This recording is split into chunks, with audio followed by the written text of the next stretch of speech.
There are certain warnings that sound ridiculous until the moment you need them. Never answer a voice calling from the woods. Never count the faces in a dark window. And if someone you love begins watching you from places where a person should not be able to hide, do not assume they are playing a game. Tonight, we have two accounts about being watched. In the first, a newly married man notices his wife peeking at him from behind doors and furniture. At first, it seems playful. Then he realizes she is practicing. In the second, a boy grows up in a neighborhood where good things happen with impossible frequency. The gardens never fail, the sick recover, and every night at exactly 3:13 in the morning, something walks down the street whistling. The people who live there have only one rule: do not look outside. These stories have been adapted and dramatized for night evidence. Turn down the lights, put on your headphones, and pay attention to the edges of the room. This is night evidence. Story 1: The Places She Hid. My wife Mara was not a playful person. I need to begin there because everything that happened later sounds like the kind of joke a married couple might take too far. It was not. Mara and I had been together for 6 years. We had been married for 10 months when she started watching me. Before that, our life was almost aggressively normal. We rented a narrow 2-story house outside Columbus. I worked claims for an insurance company. Mara managed scheduling for an orthodontist's office. We argued about groceries, forgot to change the furnace filter, and spent too much money ordering food on Fridays. She was organized in a way I found both impressive and mildly frightening. Every jar in the pantry had a label. Every bill was paid 3 days early. When we traveled, she printed the confirmation emails even though both of us had them on our phones. She did not like surprises. She did not like practical jokes. And she absolutely hated horror movies. During our second month of dating, I convinced her to watch one with me. She lasted 27 minutes, then asked me to turn it off because she knew she would spend the rest of the night imagining somebody standing behind the shower curtain. That detail became important later. The first time I saw her watching me was on a Monday morning in February. I remember the day because freezing rain had covered the driveway and I was already late for work. I had one shoe on. My laptop bag was hanging from my shoulder and I was trying to drink coffee without getting any on my shirt. As I crossed the hallway toward the front door, I caught movement near the opening to the dining room. I stopped. Mara was standing behind the wall, not fully behind it, only mostly. I could see one eye, the edge of her forehead, and a narrow strand of black hair hanging beside her cheek. She was perfectly still for half a second. I thought she was reaching for something on the other side of the doorway. Then her eye shifted and met mine. I spilled coffee across my hand. Jesus, Mara, she disappeared behind the wall so quickly that her hair seemed to snap out of sight. I heard 2 fast footsteps retreat into the dining room. Then silence. I stood there with coffee dripping from my fingers, waiting for her to jump out and explain herself. She did not. You know I can see you, right? Nothing. I checked the dining room. It was empty. The doorway on the far side led into the kitchen, and from there she could have gone upstairs or into the living room. I was late and the whole thing felt more strange than threatening, so I called out that I loved her. Then I added, "You're a creep." As I closed the front door, I heard her laugh somewhere inside the house. It was a quiet laugh. Not quite a giggle, more like a breath being pushed through a smile. By lunchtime, I had forgotten about it. 3 nights later, I woke up thirsty. The clock beside the bed read 2:08. Mara was lying on her side with her back to me. Her breathing sounded slow and even. I went downstairs without turning on the hall light. Our kitchen had a long island in the center with enough space beneath the counter for 2 stools. I opened the refrigerator, took out a carton of orange juice, and drank directly from it. Mara hated when I did that. I remember thinking I would rinse the rim before putting it back. Then I felt it, that pressure between the shoulder blades. The certainty that somebody is looking at you. The kitchen was dark except for the refrigerator light. I looked toward the doorway. No one. I looked behind me. No one. Then something moved near the floor.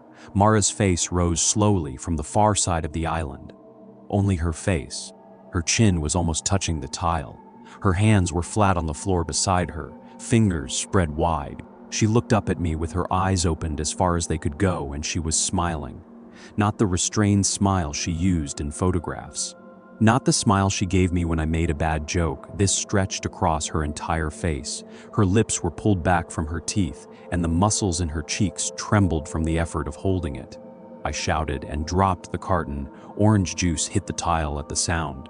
She moved backward. She did not stand. She crawled. Her palms slapped the floor as she rushed out of sight on all fours. I heard her cross the kitchen, move through the dining room, and strike something light enough to rattle but not fall. Then the house went quiet. I stayed beside the refrigerator for at least a minute. The door alarm began beeping because I had left it open. That stupid electronic sound was what finally made me move. I closed the refrigerator and went upstairs. Mara was in bed, same position, same slow breathing. I stood in the doorway and watched her long enough to feel ashamed of myself. Part of me expected her to roll over with that smile. She never moved. I got back into bed and lay awake until morning. At breakfast, I asked what she had been doing in the kitchen. She frowned. "What do you mean?" "You were behind the island." She looked toward the kitchen floor, then back at me for a moment. There was nothing in her expression. Then she laughed. It was a full, convincing laugh. She put down her mug, came around the table, and kissed the side of my head. "Maybe you were sleepwalking." I was awake. Maybe I was sleepwalking. She said it lightly, but her eyes stayed on me after the smile left her face. "Did you crawl back upstairs?" Apparently, she kissed me again and went to work. I wanted that to be the end of it. It was easier to accept a stupid prank than consider any of the alternatives, so I accepted it. Over the next 3 weeks, I saw her watching me 11 times, I counted later. At the time, each incident felt isolated. Once I was carrying laundry upstairs and saw both of her eyes between the banister rails. Once, she watched me through a gap between the living room curtains, even though she was already inside the house. Another time, I noticed the coat closet door open by half an inch. Her eye was level with the doorknob. That meant she had been crouching inside. She never spoke when I caught her. She simply withdrew. Sometimes I heard the soft laugh afterward. Sometimes I heard nothing. The worst early incident happened in our bedroom. Mara's grandmother had left her a cedar chest. It sat at the foot of our bed and held old photographs, winter blankets, and a wedding dress Mara said she would eventually have cleaned. One evening, while I was reading, the chest hinge creaked. The lid rose less than an inch. An eye appeared in the gap. I closed my book. "Mara." The eye did not blink. "Why are you in the chest?" The lid rose slightly higher. I could see the bridge of her nose and part of her smile. "This isn't funny anymore." The lid lowered, slowly. It closed with a soft wooden click. I waited for her to come out. 5 minutes passed, then 10. I finally left the room. I did not hear the chest open. When Mara came downstairs 20 minutes later, she was wearing different clothes. I asked how long she had been inside. She looked genuinely confused. "Inside what?" I did not answer. That was the point when I began considering that something might be medically wrong. I searched for information about adult sleep disorders, dissociation, neurological conditions, and sudden personality changes. Nothing I found matched. Mara still went to work. She still paid the bills. She still remembered everything except the watching. When I suggested she speak to a doctor, she became offended, not angry, hurt. She asked whether I was trying to punish her for having a sense of humor. I apologized. That apology kept me quiet much longer than it should have. Then it stopped. For 17 days, I did not catch her watching me once. I began sleeping normally again. I stopped checking beneath furniture. I stopped opening closets before entering a room. One Friday night, we were watching television when I made the mistake of mentioning it. "You finally get bored with your spy game." Mara kept looking at the screen. "What spy game?" "The corners, the closet, all of it." She smiled without turning toward me. "Maybe I just got better." She said it so softly that I almost thought I had imagined it. "What?" She looked at me then. Her face was normal. I said, "Maybe you're getting better." "At what?" "At not scaring yourself." She leaned against my shoulder. I remained still for the rest of the episode. After that, not seeing her became worse than seeing her. If Mara left the room, I wondered where she had gone. If a door was not fully closed, I watched the gap. If I woke in the night, I checked the floor beside the bed before putting down my feet. She had made every edge in our home feel occupied. Then, on a Sunday evening, she said she was going to visit a friend. I watched her car leave the driveway.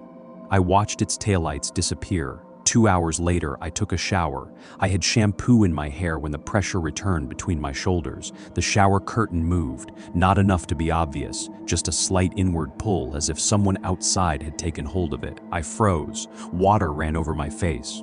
The curtain opened by 3 inches. Mara's head leaned into the shower, only her head. Her body remained hidden outside. Her hair was wet at the ends and stuck to the plastic curtain. Mascara had run down both cheeks in black lines. Her eyes were red. Her mouth hung open in a smile so wide that I could hear her breathing through it. I hit the tile wall trying to get away. "How did you get in?" She did not answer. Her eyes moved over me, not to my face, over me, like she was learning where every part belonged. Then she withdrew. Through the curtain, I saw her shape move backward toward the bathroom door. The door slammed. I jumped out, locked it, and wrapped myself in a towel.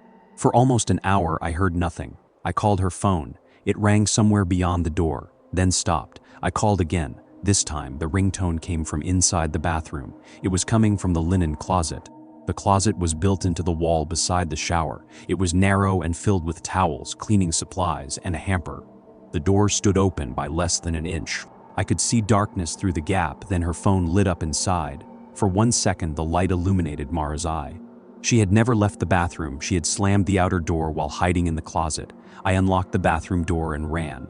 I made it downstairs barefoot, grabbed my keys, and got into my car wearing nothing but boxer shorts and a towel around my shoulders. As I backed out, I looked toward the upstairs bathroom window. Mara was behind the glass. She had both hands pressed to it. Her face was between them, smiling. My brother Nathan lived 40 minutes away. He and his wife let me sleep on their couch.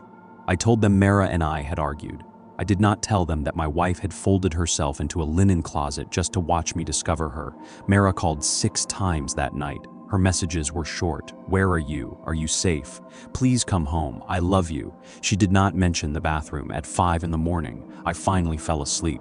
I woke just after sunrise with the same pressure between my shoulder blades. Nathan's couch sat beneath a front window. Mara's face was pressed against the other side of the glass. She was looking down at me. Condensation had formed around her nose and mouth. 2 wet trails ran down the window beneath her lips. I shouted and struck the glass with my palm. Her smile widened. Nathan called my name from upstairs. Mara's head turned toward the sound. When I looked back at the window, she was gone. There were no footprints in the flower bed, only a shallow depression beneath the window, as if something heavy had rested there for a long time. Nathan thought I had dreamed it. His wife did not. She cleaned the outside of the window without saying anything. The following afternoon, Nathan's wife told me Mara had visited while I was sleeping. She had not arrived in a car. She had stood at the front door and asked whether I was awake. When told I was sleeping, she said, "Let him rest, I can wait." Then she walked around the side of the house. That was when I finally told Nathan the truth. Not all of it. Enough. He suggested we go back together in daylight and convince Mara to see a doctor. Before we left, I called her mother. Her name was Elaine. We had never gotten along. She was a cold, precise woman who spoke as though every conversation had interrupted something more important. When I described the watching, she became silent, not confused, not skeptical silent. Has she done this before? Elaine told me to contact a professional, a doctor. Another pause. Someone who understands inherited behavior. What does that mean? It means you should not let her see you looking back. Then she hung up. I called again. The number had been disconnected. Nathan and I reached my house shortly after 10. Mara's car was gone. The front door was open. Inside, the curtains had been pulled shut. The air smelled sweet and rotten, like fruit left in a sealed room. We searched downstairs first. I checked behind every door and beneath every piece of furniture.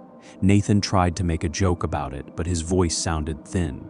On the staircase, our wedding portrait had been removed from its frame. The glass lay in careful rows along the steps. Every piece was turned reflective side up. At the top, our bedroom door was closed. The smell was stronger there. I opened the door. Nothing moved. The bed had been stripped. The cedar chest stood open. Inside were photographs, dozens of them. They had been taken through gaps, through doorways. From beneath tables, from inside closets, every photograph showed me, sleeping, cooking, working at my desk, standing in the shower. Some had been taken from places where I knew Mara could have hidden. Others had not. One showed me and Mara eating dinner. The photograph had been taken from inside the wall behind us. Nathan stopped joking. Then we found the jars. They were lined in pairs along the closet floor. Each contained cloudy liquid and 2 small animal eyes, mouse eyes, bird eyes, something larger. On the wall above them, Mara had written a sentence in black marker.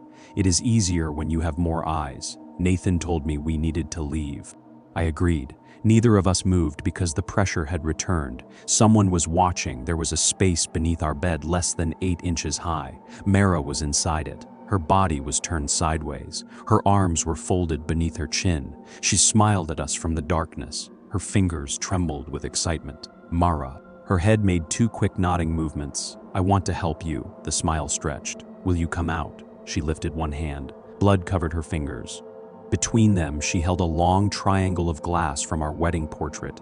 Nathan whispered my name. Mara's eyes moved toward him. Her smile vanished. The change was immediate. She looked at my brother with naked hatred. Then she began sliding out from beneath the bed. I backed toward the hallway. Run. Nathan did not move. Nathan, run. Mara rose in the bedroom doorway. Her head hung slightly to one side. The glass was concealed against her forearm. Then the smile returned. She ran at us. Nathan made it downstairs first. I was 3 steps behind him when Mara landed on my back. Her arms closed around my neck, her open mouth pressed beside my ear. That breath-laughing sound came from somewhere deep in her throat. I threw myself against the wall. She fell away, but the glass opened my shoulder and forearm. We reached the yard. Nathan called emergency services while I drove. Police searched the house. Mara was gone. They photographed the jars, the writing, and the pictures. They found narrow openings cut into 2 interior walls. The openings connected to spaces between the studs. No adult human could have fit inside them, not without breaking bones. The officer who told me that refused to look directly at the photographs. I received 14 stitches that evening. I checked into a motel 70 miles away. I did not use my credit card. I did not tell Nathan where I was going. I turned off location services and parked behind the building where my car could not be seen from the road. At 11:42, an unknown number sent me a photograph. It showed the motel room door taken from the end of the hallway. At 11:46, another photograph arrived. It showed the room's only window taken from outside. The curtain was closed. At 11:51, I received a third. This one was dark and out of focus. At first, I could not understand what I was seeing. Then I recognized the edge of the motel nightstand. The photograph had been taken from beneath the bed. I did not look down. I left the room without my bag. Police searched it 20 minutes later. They found no one. They did find a sentence scratched into the underside of the bed frame. 4 words: you looked back at me. The frightening part of that account is not that Mara kept finding new places to hide. It is that, somewhere along the way, hiding stopped being necessary. The photographs suggest she was no longer simply watching from corners. She was learning how to exist inside the spaces people ignore. Our second story also begins with a warning about looking. But in this neighborhood, everybody knows the rule. Everybody follows it because the people who break it do not always die. Sometimes they stay alive long enough to understand what they traded away. Story 2, The Whistler on Bellweather Lane. Every morning at 3:13, something walks down Bellweather Lane whistling. It does not matter whether it is summer or winter. It does not matter if the street is buried in snow or covered by floodwater. At 3:13, the tune begins near the abandoned pumping station. It passes 23 houses, then it disappears at the dead end beside the woods. The tune is always the same, 5 cheerful notes. A pause, then the same 5 notes again. No one in our neighborhood knows what makes the sound. That is because we know better than to look.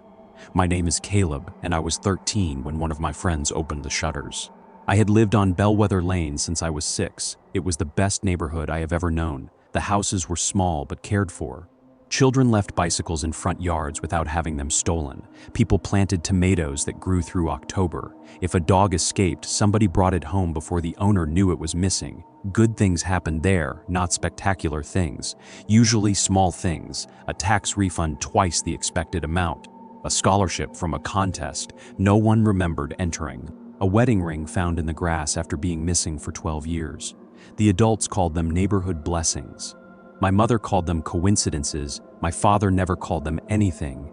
He simply accepted them and made sure every shutter was locked before bed. Every window on Bellweather Lane had an interior shutter, not decorative shutters, heavy panels made from canvas stretched across thin wooden frames. They rolled down from above the window and locked into metal brackets at the sill. The locks were small, but the brackets were bolted directly into the wall. Our house had 14 windows.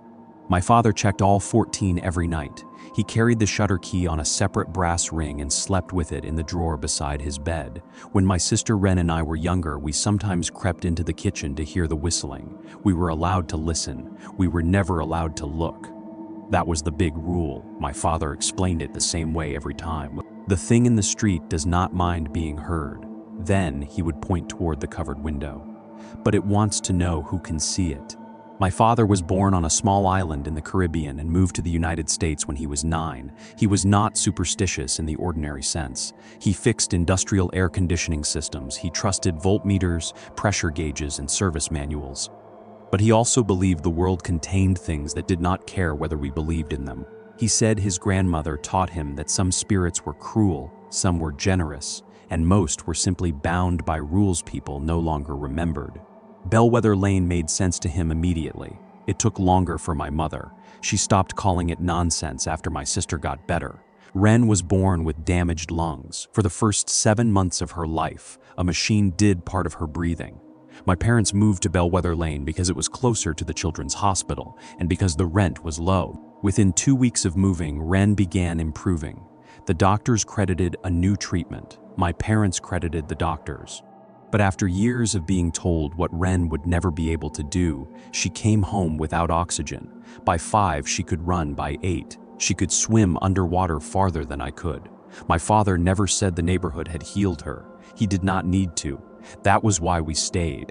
That was why everybody stayed. Bellweather Lane offered 1,000 tiny kindnesses. It asked for one thing in return: do not look outside between 3:13 and 3:15. The welcome committee explained the rule to every new family. They arrived with baked pasta, a basket of household supplies, and a gray folder. The folder contained newspaper reports, accidents, bankruptcies, disappearances, people who had lived on our street and decided the warning did not apply to them. My father eventually joined the committee. When he came home after visiting a new family, Ren and I could tell whether they believed him. If they did, he put the shutter key away and ate dinner. If they laughed, he sat awake in the living room at 3:13 for the next several nights. Sometimes a moving truck arrived before the end of the month. Sometimes an ambulance came first. The house across from ours belonged to Mrs. Avery. She died in her sleep at 103 years old. For as long as anyone remembered, she had opened her curtains every morning, grown yellow roses beside her mailbox, and won $20 on a scratch ticket every birthday. After she died, the Kerr family bought the house. They had one son named Owen. Owen was 12. He was the kind of boy who treated every warning as an invitation. The welcome committee spoke to his parents. My father helped install their shutters. For the first month, nothing happened. Then Owen spent the night at our house. His parents were attending a wedding 2 towns over. Owen arrived after dinner with a backpack, a handheld game console, and questions: who whistles? My mother was in the kitchen. My father was carrying blankets upstairs. Ren and I looked at each other. We don't talk about it, I said. My dad thinks it is somebody messing with people. Your dad still locks the shutters. Because my mom makes him. Ren turned up the television. Owen leaned closer. I think it lives in the pumping station. Stop. Or maybe Mr. Vale does it. Mr. Vale was a retired mail carrier who gave out full-size candy bars on Halloween. It isn't Mr. Vale. Then what is it? We don't know. Owen smiled. Because nobody has the nerve to look. My parents locked the shutters at 11. My father made Owen watch. He explained the big rule twice. Owen nodded and promised. After my parents went to bed, we played games in my room. At 2:55, Owen stopped playing. He looked at the digital clock. It is almost time. I told him to forget it. He reached into his pocket. The brass shutter key lay in his palm. My stomach dropped. Where did you get that? Your dad left his key ring on the dresser. Give it to me. Owen closed his fist. You don't even want to know, number. He looked at Ren. You do. Ren shook her head, but she did not look away. Owen noticed. He stood. I moved between him and the door. My dad will kill you.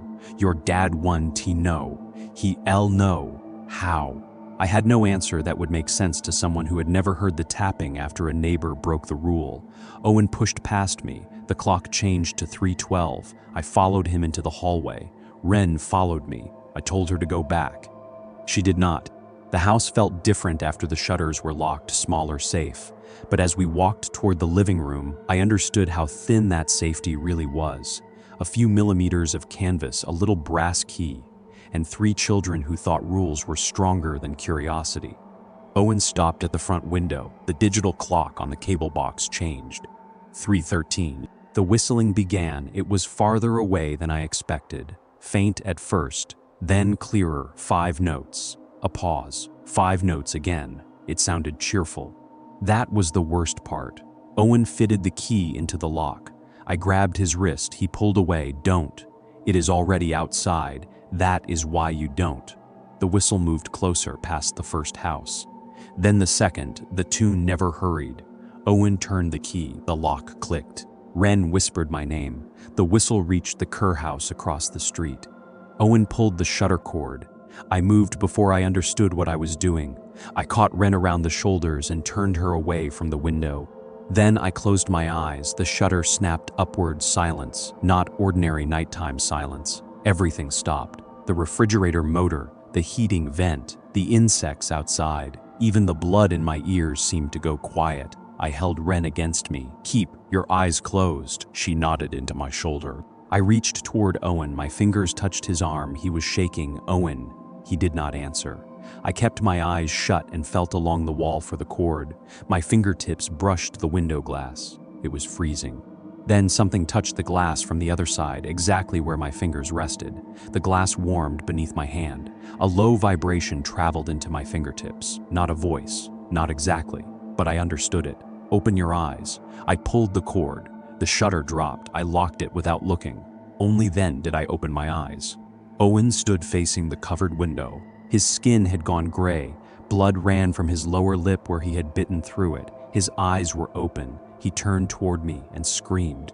My parents reached the living room carrying baseball bats. My father saw the unlocked shutter. Then he saw Owen, who looked. Only him. Relief crossed my father's face before he could hide it. I hated him for that relief. Years later, I understood it. There was a knock at the front door. Nobody moved. Owen began crying. The knock came again. My mother raised her bat. Do not answer. From the porch, something repeated her words. Same voice, same rhythm. Do not answer. Then it laughed in Owen's voice.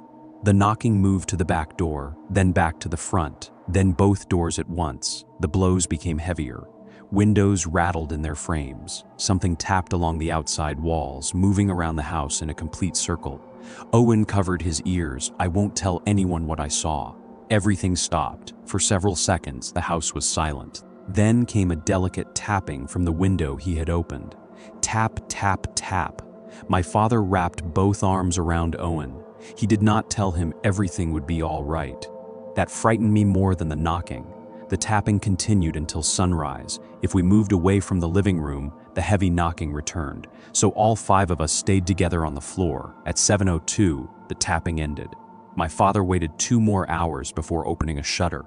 Outside, the street looked normal. No footprints, no marks on the siding. Nothing on the porch but every yellow rose in Mrs. Avery's old garden had turned black. Owen's parents returned at noon.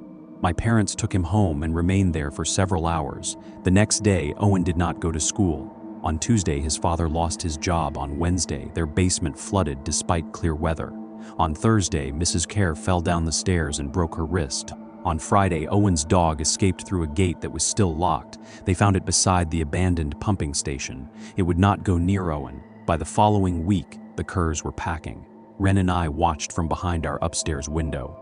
Not through it, behind the locked shutter, listening to boxes being carried into the truck. Just before sunset, Owen came across the street. My father met him on the porch. Owen looked smaller than he had 2 weeks earlier. The light seemed to have gone out of his face. He gave my father the brass key. What did you see? My father asked. Owen stared at the covered window beside the door. It was looking into every house at the same time. My father said nothing. Owen continued. It had a face for everyone who ever looked. Then he turned toward me. It had yours ready. The Kerr family left before dark. They did not sell the house. They abandoned it. For 3 years it remained empty. Nothing grew in the yard. The yellow roses never returned. Then another family bought it. The welcome committee arrived with baked pasta, a basket, and a gray folder. My father installed new shutters. He did not tell them about Owen. He did not need to. There were new reports in the folder by then. I am 31 now. I no longer live on Bellweather Lane, Ren does. Her lungs are still strong. She has 2 children, and my father helped install shutters over every window in her house. The blessings continue. Her oldest survived an accident doctors said should have killed him. Her husband won enough money to pay off their mortgage. Her garden blooms after the first frost. Every night at 3:13 she wakes and checks 14 locks. Last winter I stayed with her for Christmas.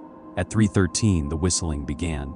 I had not heard it in 12 years. 5 cheerful notes, a pause, 5 notes again. It reached the house and stopped, not faded, stopped. Then something tapped on the window beside my bed. Tap, tap, tap. I kept my eyes closed. From the other side of the shutter, Owen's voice whispered, "It still has your face ready." I did not look. Some warnings sound ridiculous until the moment you need them. That does not make them less true. 2 stories, 2 warnings about looking back. In the first, a familiar face learned how to live in the spaces nobody checks. In the second, an entire neighborhood survived by refusing to see what walked through it. Maybe that is why the feeling of being watched is so difficult to ignore. It does not ask whether somebody is there. It tells us that something has already noticed us.